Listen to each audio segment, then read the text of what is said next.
ಮಹಿಳಾ ಮತ್ತು ಮಕ್ಕಳ ಅಭಿವೃದ್ಧಿ ಇಲಾಖೆ ಮತ್ತು ಶಿಶು ಅಭಿವೃದ್ಧಿ ಯೋಜನೆ ಅಡಿಯಲ್ಲಿ ರಾಷ್ಟ್ರೀಯ ಪೋಷಣ ಅಭಿಯಾನ ಕಾರ್ಯಕ್ರಮ. ಹೌದು ವೀಕ್ಷಕರೇ, ಇಂದು ಹಾವೇರಿ ಜಿಲ್ಲೆ ಸವಣೂರು ತಾಲೂಕು ಹುರುಳಿಕುಪ್ಪಿ ಗ್ರಾಮದ ಅಂಗನವಾಡಿ ಕೇಂದ್ರದಲ್ಲಿ ಬುಧವಾರ ಸವಣೂರು ಮಹಿಳಾ ಮತ್ತು ಮಕ್ಕಳ ಅಭಿವೃದ್ಧಿ ಇಲಾಖೆ ಮತ್ತು ಶಿಶು ಅಭಿವೃದ್ಧಿ ಯೋಜನೆ ಅಡಿಯಲ್ಲಿ ರಾಷ್ಟ್ರೀಯ ಪೋಷಣ ಅಭಿಯಾನ ಕಾರ್ಯಕ್ರಮ ಮತ್ತು ಶಿಶು ಅಭಿವೃದ್ಧಿ ಯೋಜನಾಧಿಕಾರಿಯಾದ ಉಮಾ ಕೆಎಸ್ ಕಾರ್ಯಕ್ರಮ ಉದ್ಘಾಟಿಸಿದರು.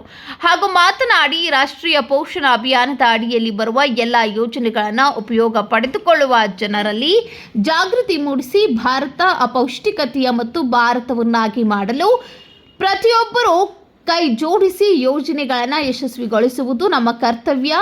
ಗರ್ಭಿಣಿಯರು ಒಳ್ಳೆಯ ಪೌಷ್ಟಿಕ ಆಹಾರ ಸೇವನೆ ಮಾಡುವುದರಿಂದ ಜನಿಸುವ ಮಕ್ಕಳು ಆರೋಗ್ಯವಂತರಾಗಿರ್ತಾರೆ ಮತ್ತು ಹೆಣ್ಣು ಮಕ್ಕಳು ಅಂದಾಕ್ಷಣ ಕೀಳು ಮನೋಭಾವನೆಯನ್ನು ಹೊಂದದೆ ಗುಣಮಟ್ಟದ ಶಿಕ್ಷಣವನ್ನು ನೀಡಬೇಕೆಂದು ಮಾತನಾಡಿದರು.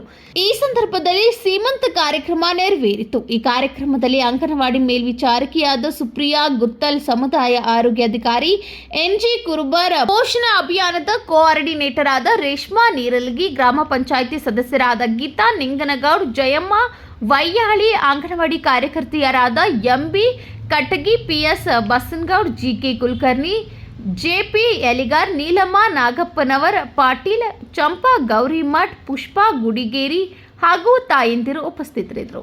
ಮುನ್ನಾ ಗೌಡ್ಗೇರಿ ಜೊತೆ ಪ್ರಶಾಂತ್ ಮುಗುಳಿ, ಜೀವನದ ನೆರವು ನ್ಯೂಸ್ ಹಾವೇರಿ.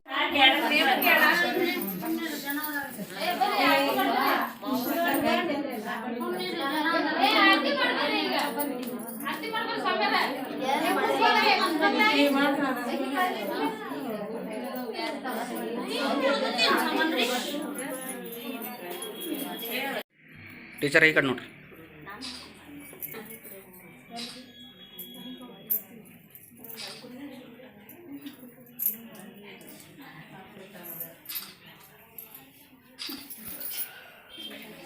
ಈಗ ನನಗೆ ನಾ ಬಂದ ಸ್ವಲ್ಪ ಹುರುಳಿಕೊಪ್ಪಿಯಲ್ಲಿ ಆ ಕೇಸಸ್ ಜಾಸ್ತಿ, ಹುರುಳಿಕೊಪ್ಪಿಯಲ್ಲಿ ಕಂಪ್ಲೇಂಟ್ ಬರೋದು, ಪೋಕ್ಸೋ ಕೇಸಸ್ ಇವೆಲ್ಲ ಜಾಸ್ತಿ ಆಯ್ತು. ಯಾಕೆ ಆಗ್ತಾ ಐತಿ ಅಂದ್ರೆ ನಾವು ಒಂದು ಸ್ವಲ್ಪ ಅದ್ರ ಬಗ್ಗೆ ನಮ್ಮ ಅಂಗನವಾಡಿ ಟೀಚರ್ಸ್ ಇದ್ರಿ ಜನರಿಗೆ ನಾಲೆಜ್ ಕೊಡಬೇಕು. ಬಾಲ್ಯ ವಿವಾಹ ಯಾಕೆ ಮಾಡಬಾರ್ದು ಅಂತೇಳಿ, ಯಾಕೆ ಮಾಡಬಾರ್ದು ಅಂತ ಗೊತ್ತಾಯ್ತಾ? ಈಗ ನೀವೆಲ್ಲ ಬಾಲ್ಯ ವಿವಾಹ ಮಾಡ್ತಿರಲ್ಲ, ಬಾಲ್ಯ ವಿವಾಹ ಮಾಡೋದ್ರಿಂದ ಏನಾದ್ರು ಒಂದು ಒಳ್ಳೇದಾಗುತ್ತಾ? ಏನು ಒಳ್ಳೇದಾಗುತ್ತೆ ಹೇಳ್ರಿ? ಏನಾದ್ರು ಒಂದು ಒಳ್ಳೇದಿದ್ರೆ ಹೇಳ್ರಿ. ಸರ್ಕಾರ ಕಾನೂನು ಯಾಕೆ ಮಾಡುತ್ತೆ ಹೇಳ್ರಿ? ಈಗ ಕಾನೂನು ಇಲ್ಲ ಅಂದ್ರೆ ನಾವು ನೀವು ಇಷ್ಟೊಂದು ಚೆನ್ನಾಗಿರಕ್ಕಾಗ್ತಿತ್ತ? ಯಾರು ಹೊಡಿತಿದ್ರು, ಯಾರು ಬಡಿತಿದ್ರು, ಯಾರು ಕೊಲೆ ಮಾಡ್ತಿದ್ರು, ಯಾರು ಕಳ್ತನ ಮಾಡ್ತಿದ್ರು, ಹೌದಲ್ಲ? ಕಾನೂನು ಇರೋದಕ್ಕೆ ಎಲ್ಲ ಹೆದರ್ಕೊಂಡಿದ್ದಾರೆ ತಾನೆ. ಸೊ ಹಾಗಾಗಿ ಕಾನೂನು ಯಾಕೆ ಮಾಡ್ತಾರೆ ಅಂದ್ರೆ ನಮ್ಮ ಒಂದು ಒಳಿತಿಗಾಗಿ. ಬಾಲ್ಯ ವಿವಾಹ ಮಾಡೋದ್ರಿಂದ ಏನೇನಾಗುತ್ತೆ ಹೇಳ್ರಿ? ಆ ಮಗುಗೆ ರಕ್ತಹೀನತೆ ಸಮಸ್ಯೆ ಸ್ಟಾರ್ಟ್ ಆಗುತ್ತೆ. ಆಮೇಲೆ ನಾವು ಈಗ ಒಂದು ದೊಡ್ಡ ಚೀಲ ತಗೊಂಡು 5 kg ಚೀಲದಲ್ಲಿ 10 kg ಭತ್ತನ ಅಕ್ಕಿನೂ ತುಂಬಕ್ಕಾಗುತ್ತಾ? ಏನಾಗುತ್ತೆ? ಚೀಲ ಹರಿಯುತ್ತೆ ತಾನೆ. ಹಂಗೆ ಅಷ್ಟೇ ಆ ಮಗುದ ಗರ್ಭಕೋಶ ಕೂಡ ಬೆಳೆದಿರಲ್ಲ. ಆ ಮಗುವನ್ನ ಹಿಡ್ಕೊಳ್ಳೋ ಒಂದು ಕೆಪಾಸಿಟಿ ಆ ಗರ್ಭಕೋಶಕ್ಕಿರಲ್ಲ. ಸೊ ಹಾಗಾಗಿ 18 ವರ್ಷದ ಮೇಲೇನೆ ಮದುವೆ ಮಾಡ್ರಿ ಅಂತ ಹೇಳೋದು. ಆಮೇಲೆ ಆ ಹುಡುಗಿದು ವಿದ್ಯಾಭ್ಯಾಸ ಹಾಳು. ಅಲ್ಲಿ ಆ ಗಂಡನ ಮನೆಗೆ ಹೋಗ್ತಾರೆ, ಎಲ್ಲ ಅತ್ತೆಂದಿರು ತಾಯಿಂದಿರು ರೀತಿ ನೋಡ್ಕೋತಾರ? ಹೊಂದಾಣಿಕೆ ಸಮಸ್ಯೆ ಬರ್ತಾ ಇಲ್ಲ. ಅದಿನ್ನು 18 ವರ್ಷ ಅಂದ್ರೆ ನಾವು ಮಗು ಅಂತ ಹೇಳ್ತೀವಿ. ಆ ಮಗು ಹೋಗಿ ಅಲ್ಲಿ ಹೋಗಿ ಗಂಡನ ನೋಡ್ಕೊಬೇಕು, ಅತ್ತೆ ನೋಡ್ಕೊಬೇಕು, ಮನೆ ಜವಾಬ್ದಾರಿ ನೋಡ್ಕೊಬೇಕು. ಆ ಒಂದು ಭೌತಿಕ ಮಟ್ಟನಾದ್ರು ಬೆಳೆದಿರುತ್ತ. ಮತ್ತೆ ಅಲ್ಲೇನಾಗುತ್ತೆ?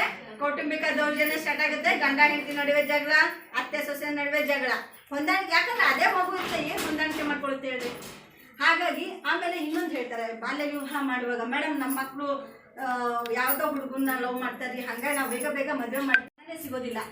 ಈಗ ಬೇರೆಯವರಾದ್ರೆ ಏನು ಗೊತ್ತಾ, ಆ ಮದುವೆನೇ ವೈಡ್ ಆಗಿಬಿಡ್ತೈತಿ. ಜೀವನಾಂಶ ಕೇಳ್ಬೋದು ಗಂಡನಿಂದ, ಹೌದಾನೆ? ಗಂಡ ಹೆಂಡತಿ ಜಗಳ ಬಂತು, ನಂಗೆ ಸಾಕಷ್ಟು ದುಡ್ಡು ಬೇಕಪ್ಪ ಕೊಡು ಅಂತ ನೀವು ಕೇಳ್ಬೋದು. ಅದೇ ಬಾಲ್ಯ ವಿವಾಹ ಆದರೆ ಅವಳಿಗೆ ಆಸ್ತಿಯಲ್ಲಿ ಹಕ್ಕು ಸಿಗಲ್ಲ, ಮೇಂಟೆನೆನ್ಸ್ ಕೇಳಂಗಿಲ್ಲ, ಆ ಮಗು ಜೀವನ ಬರ್ಬಾರ್ತಾನೆ. ಅವ್ನು ಹುಡುಗ ನೋಡಿದ್ರೆ 18 ವರ್ಷದೊಳಗೆ ಹೆಣ್ಮಕ್ಳು ಇದ್ದಾರಲ್ಲ ಬೆಂಕಿ ಇದ್ದಂಗೆ, ಅವ್ರನ್ನ ಮುಟ್ಟಿದ್ರೆ ಸುಟ್ಟಂಗೆ ಹೋಗಿ ಜೈಲಿಗೆ ಸೇರೋದು. ಜಸ್ಟ್ ಹೆಣ್ಮಕ್ಳನ್ನ ಒಂದು ಇದು ಏನು ಕಿಟ್ಲೆ ಮಾಡ್ತಾರೆ. ನಾರಿಯರು ಸೇರಿ ಉಡಿಯ ತುಂಬಿರಿ ನೀವು, ಸಾರಿಯರು ಸೇರಿ ಒಂದೆಂಬ ತಿಂಗಳಿಗೆ ಒಂದೇನ ಬಯಸಿದಳ, ಒಂದೆಂಬ ತಿಂಗಳಿಗೆ